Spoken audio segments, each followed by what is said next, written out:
before throwing it in the group. Okay, focus the response to take individuals independent.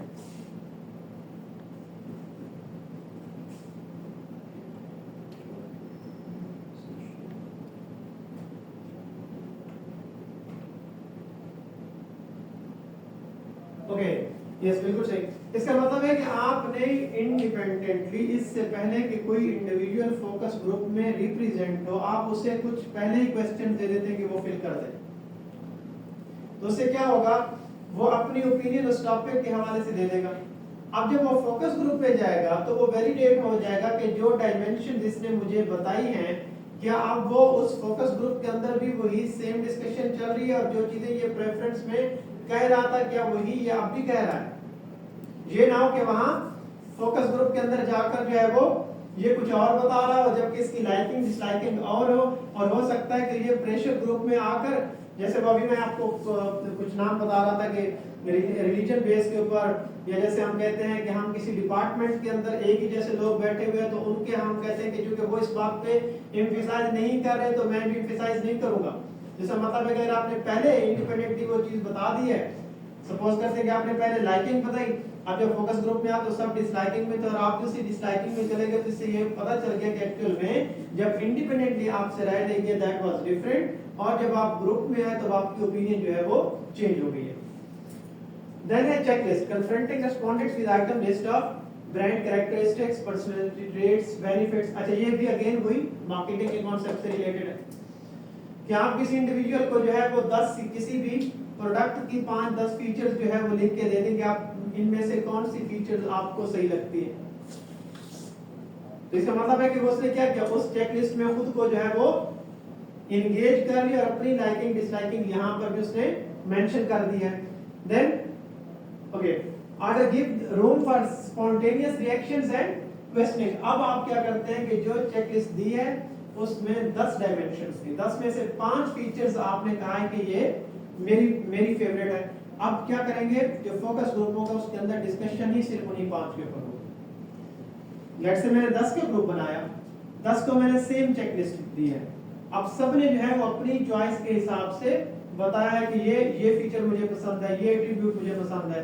उसके बाद फिर जो moderator है, जो आपने सिलेक्ट कर रखी है सारे इंडिविजुअल्स ने इंडिपेंडेंटली, उन्हीं डायमेंशन से रिलेटेड फर्दर क्वेश्चंस होंगे, उसी से रिलेटेड आपकी ऑब्जर्वेशन जो है वो इन डेप्थ अंडरस्टैंडिंग आपसे ली जाएगी कि एक्चुअली आप इस डायमेंशंस को क्यों लाइक कर रहे हैं, या आपका इसके साथ जो है वो एसोसिएशन या लिंक कैसा है। तो वो फिर अपनी फीलिंग्स या ओपिनियन जो है वो आपके साथ शेयर करेगा।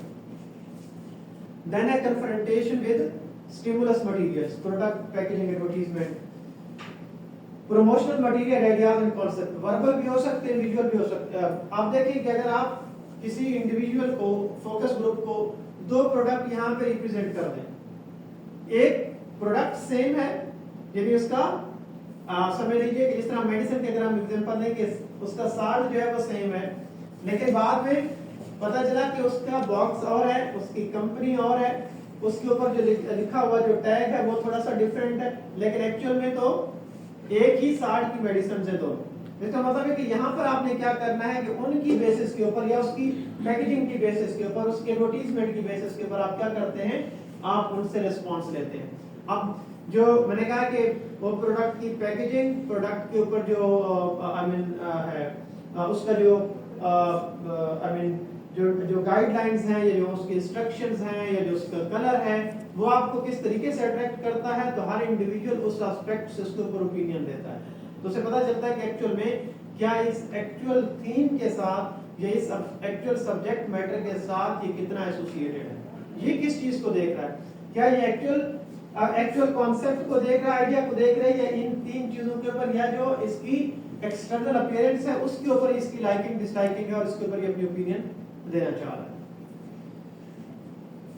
देन है हमारे पास पार्टिसिपेंट ऑब्जर्वर रोल्स। अब ये आप थोड़ा सा मुझे बताएंगे, कंप्लीट पार्टिसिपेंट होना मींस मैं मॉडरेटर नहीं हूं, मेरे से एक्सपेक्ट किया गया कि इस सब्जेक्ट टॉपिक के ऊपर आपने बात की है, करनी है, और आप फोकस ग्रुप का हिस्सा होंगे, तो आपने एज अ सिर्फ पार्टिसिपेंट काम करना है। दूसरे में क्या लिखा हुआ है, participant as a observer. Ethnography के अंदर हमने क्या पढ़ा था, कि वो जो हाँ वो ऑब्जर्वर भी होता है, वो पार्टिसिपेंट भी होता है। और तीसरे में क्या है, ऑब्जर्वर एज अ पार्टिसिपेंट। यहाँ पे पार्टिसिपेंट ऑब्जर्व करता है लेकिन बाकियों को मालूम नहीं होता, ये साइलेंटली ऑब्जर्वर भी होता है। लेकिन यहाँ पे जो ऑब्जर्वर होता है ये सबको मालूम होता है कि एक्चुअल में यही मॉडरेटर है, यही हमें बाकियों को मॉनिटर कर रहा है। ठीक है, इसी तरीके से जैसे अगर मैं आप लोगों को यहाँ पर जो है वो आप लोगों का टेस्ट हो रहा है या आप लोगों का कोई आई मीन कोई ऐसी एक्टिविटी हो रही है, मैं उसका पार्ट बन जाता हूँ। लेकिन सबको पता है कि ये टीचर है, ये पढ़ाता है, आप सब लोग इस बात से वाकिफ हैं। इसका मतलब आपको पता है कि ये कहीं ना कहीं शायद हमें मॉनिटर करने के लिए ही इस एक्टिविटी का हिस्सा बना हुआ और चीजों को ऑब्जर्व कर रहा है। एंड देन है कंप्लीट ऑब्जर्वर, या आप सिर्फ मॉनिटर कर रहे हैं, आप किसी भी एक्टिविटी का हिस्सा नहीं है। तो ये है हमारे पास के जब हम फोकस ग्रुप कर रहे होते हैं तो क्या उस एक्टिविटी के अंदर, अगर क्योंकि आपको पता है फोकस ग्रुप के अंदर जरूरी तो नहीं है कि आप जो है वो डिबेट सिर्फ कर रहे हैं, हो सकता है हम कोई एक्टिविटी भी करवा सकते हैं लोगों की अंडरस्टैंडिंग को जो है वो जज करने के लिए।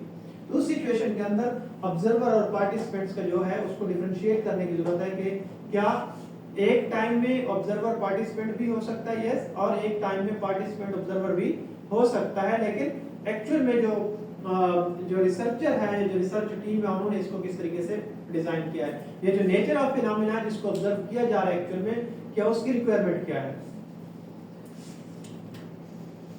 टेकिंग फील्ड नोट्स, और याद रखिए कि ये जो फोकस ग्रुप है, ये इंटरव्यूज हैं, ये सारे के सारे जितनी भी हमने क्वालिटेटिव नेचर की स्टडीज हमने जो टाइप्स ऑफ रिसर्चेज हैं हमने पढ़ी हैं, उसके अंदर ये सब के अंदर यही अप्लाई होगा।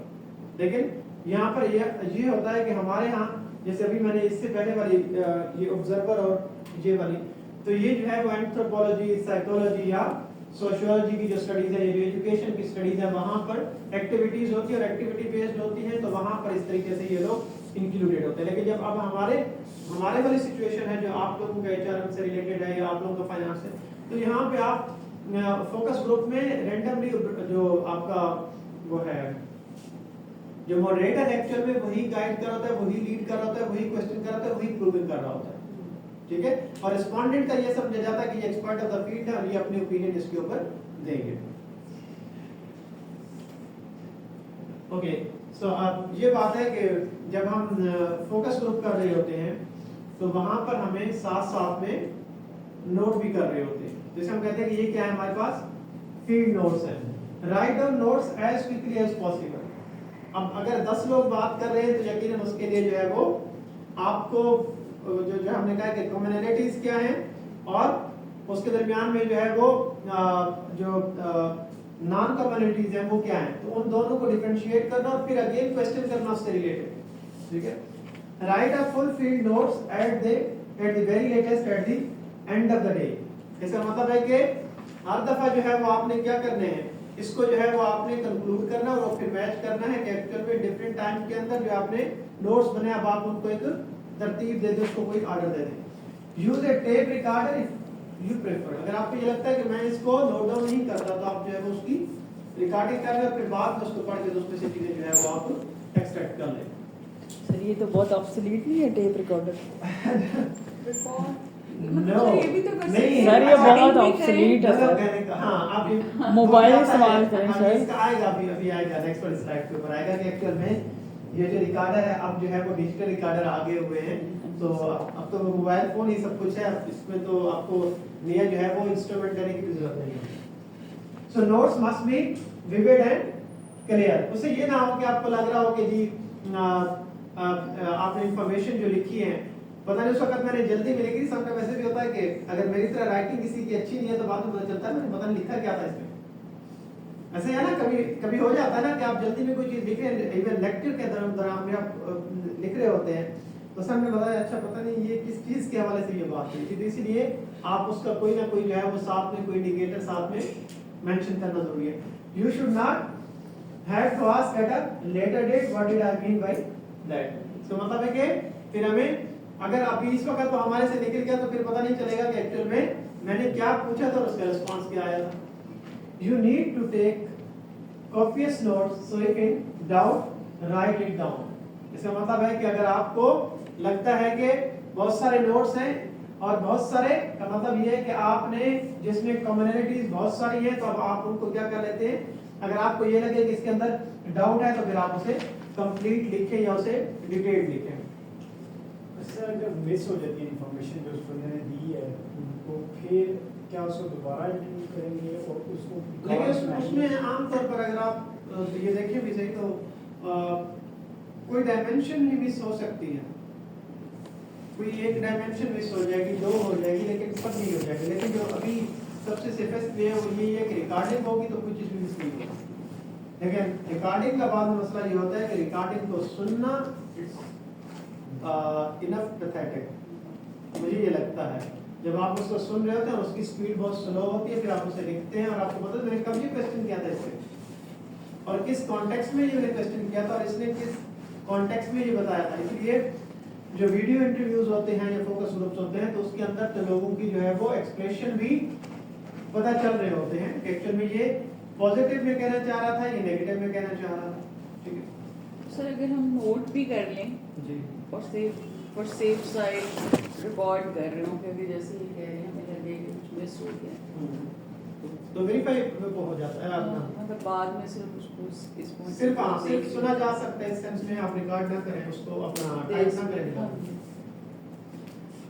Okay, so types of field notes are the mental notes, particularly useful when it is inappropriate to be seen taking notes। मतलब है कि आप यहाँ पर जो है वो कहीं ना कहीं उसे रिलेट करने की कोशिश करें और बाद में जैसे ही वो फोकस ग्रुप खत्म हो या इवन इंटरव्यूज के अंदर भी अगर ये जैसे ही खत्म हो तो साथ ही जो है वो उनको फिर नोट डाउन कर लें कि उस सीक्वेंस के साथ मैंने क्या पूछा था और क्या क्या रिस्पॉन्स आया। उसके बाद है jotted notes, scratch notes, very brief notes written down on pieces of paper and small notebook to jog one's memory about events that should be written up later। इसमें आप जो है वो जैसे आमतौर पर हम कभी हम ये समझते कि ये बहुत जरूरी है कि हमें नोट्स लिखने हैं तो हम कुछ ना कुछ चीजें जो है वो कभी पेज के इस कॉर्नर पे लिख देते हैं, कभी इस कॉर्नर पे लिख देते हैं, कभी इस तरह, तो एटलीस्ट बाद में ये आइडिया हो जाता है कि अच्छा मैंने इस पर्टिकुलर चीज के हवाले से जो है वो मैंने कुछ ना कुछ नोट डाउन किया था। यानी बिल्कुल आप ब्लैंक ना हो उस जो आपने फोकस ग्रुप किया है तो उससे आपने बिल्कुल ब्लैंक ना हो कि आपने कुछ ना कुछ तो अपने पास रखा है, अगरचे वो सेपरेट शक्ल में मौजूद है। Full field notes as soon as possible, make detailed notes which will be your main data source. तो यकीनन जो पूरी डिटेल के साथ अगर आपने लिखी है उसके अंदर किसी तरह की एम्बिग्युइटी भी नहीं होगी, ठीक है, उसके अंदर जो है वो कोई पॉइंट रहेगा भी नहीं और एक्चुअल में मेन सोर्स है ये। जिस तरीके से इंटरव्यू की जो ट्रांसक्रिप्शन है वो मेन सोर्स है क्योंकि वहीं से थीम्स, वहीं से डायमेंशंस, वहीं से कोडिंग आपने करनी है। Criteria for assessing the quality of a document, ये कितना ऑथेंटिक है, कितना क्रेडिबल है, कितना जो है वो आप जो चीज से एक्सप्लोर करवाना चाह रहे थे वो उसको रिप्रेजेंट किया इसने और मीनिंग जो है वो कॉम्प्रिहेंसिव है या नहीं है।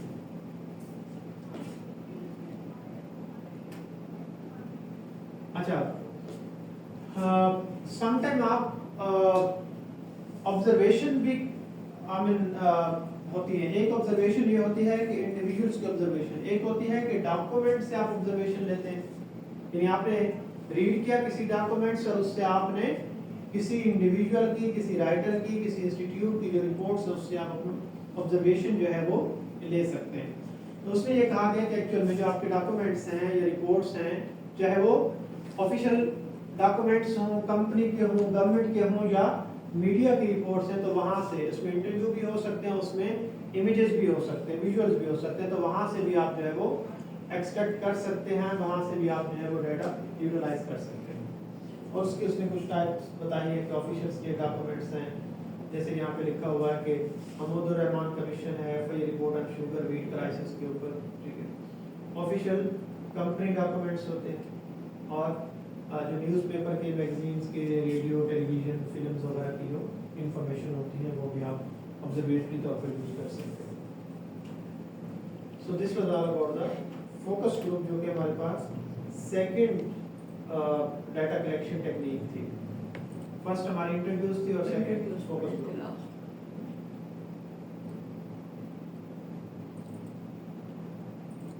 आपने वो कॉपी करके एक और फोल्डर में डाला ऐसे? नहीं सर, वो कैश में से